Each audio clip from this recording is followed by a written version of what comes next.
آپ کی بیوی، آپ کی اہلیہ کا بھی آپ پر حق ہے۔ اپنی بیوی، اپنی اہلیہ کے پاس مسکراتے ہوئے جانا، یہ سنت آج ہم لوگوں سے چھوٹی ہوئی ہے۔ جو بے دین افراد ہیں، جن کو دین کی الف با تک کا نہیں پتہ، وہ فرعون والا روب لے کر اپنے گھر کے اندر داخل ہوتے ہیں تاکہ بیوی پر اور بچوں پر ہمارا روب قائم رہے۔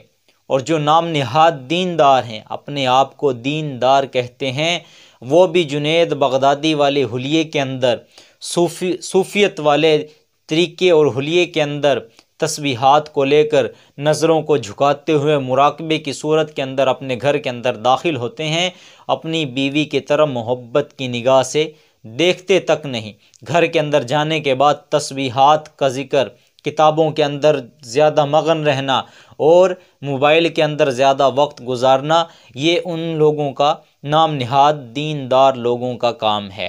یاد رکھیں، یہ دونوں طریقے خلاف سنت ہے۔ فرعون والے روب کے ساتھ گھر کے اندر داخل ہونا یا صوفیت کے اندر رہنا اور بیوی کی طرف محبت کی نگاہ سے نہ دیکھنا، یہ دونوں خلاف سنت ہے۔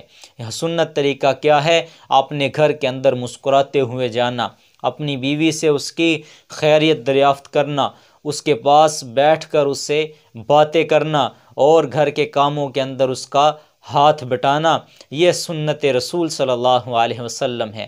آپ صلی اللہ علیہ وسلم اپنی ازواج مطہرات سے مزاح بھی فرمایا کرتے تھے۔ آپ صلی اللہ علیہ وسلم نے حضرت عائشہ رضی اللہ تعالی عنہا سے 2 مرتبہ دوڑ بھی لگائی۔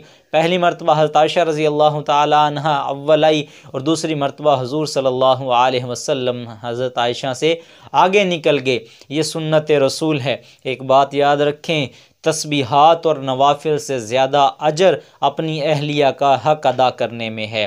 حضور نبی کریم صلی اللہ علیہ وسلم کا ارشاد ہے، تم میں سے سب سے اچھے اخلاق والا، تم میں سے سب سے زیادہ اچھے اخلاق والا وہ ہے جو اپنی اہلیہ، اپنی بیوی کے ساتھ اچھے اخلاق والا ہے۔